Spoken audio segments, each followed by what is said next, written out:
নমস্কাৰ এটি গুৰুত্বপূৰ্ণ বাতৰি লৈ নিউজ নাওৰ ষ্টুডিঅ'ত মই মুকিবুল হুছেইন। মাজুলী জিলা আয়ুক্তৰ বাসভৱনত ভোগালী বিহু উলহ মালহেৰে উদযাপন কৰা হয়। অৰ্ধশতাধিক ভকত বৈষ্ণৱক লৈ আয়ুক্ত ৰাতুল পাঠকে জ্বলালে মেজি। নিউজ নাওৰ এক বিশেষ প্ৰতিবেদন। মাজুলী জিলা আয়ুক্তৰ বাসভৱনত ভোগালীৰ ব্যাপক আয়োজন। পুৱাই অৰ্ধশতাধিক ভকত বৈষ্ণৱক লৈ আয়ুক্ত ৰাতুল পাঠকে জ্বলাই মেজি। মাজুলীৰ ভিন্ন প্ৰান্তৰ ভকত বৈষ্ণৱক লৈ আধ্যাত্মিক পৰিৱেশৰ মাজত মেজি প্ৰজ্বলন কৰে জিলা আয়ুক্ত ৰাতুল চন্দ্ৰ পাঠকে। পৰম্পৰা ৰক্ষাকাৰী মেজিৰ তলত সকলোৱে গ্ৰহণ কৰে ভোগালীৰ জলপান। মাজুলী জিলাৰ আৰক্ষী অধীক্ষক বিবেকানন্দ দাসে অংশগ্ৰহণ কৰি সকলোকে ভোগালী বিহুৰ শুভেচ্ছা জ্ঞাপন কৰে।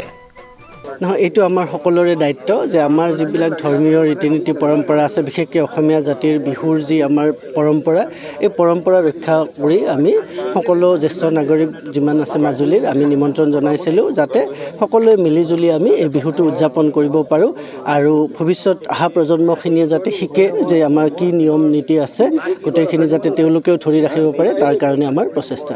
পবিত্ৰ দিনটোত সকলোকে ভোগালী বিহুৰ শুভেচ্ছা জনাইছোঁ আৰু আমাৰ DC ছাৰে এই যোনটো অনুষ্ঠানৰ কথা মোক 3-4 দিন আগৰ পৰা কৈ আছিলে, তেতিয়া ময়ো হৈভৰ দিছিলোঁ যে খুব ধুনীয়া হ'ব এইটো ছাৰ, আৰু এইটো মানে গোটেইটো সফল হোৱাত বা সকলো আহিছেও মাজুলীৰ জ্যেষ্ঠ নাগৰিকসকল, খুব ভাল লাগিছে আৰু আগলৈও যাতে আমি এনেকৈ অনুষ্ঠান পাতি থাকিব পাৰোঁ তাৰে কামনা কৰিছোঁ। সকলোকে বিহুৰ শুভেচ্ছা জনালোঁ।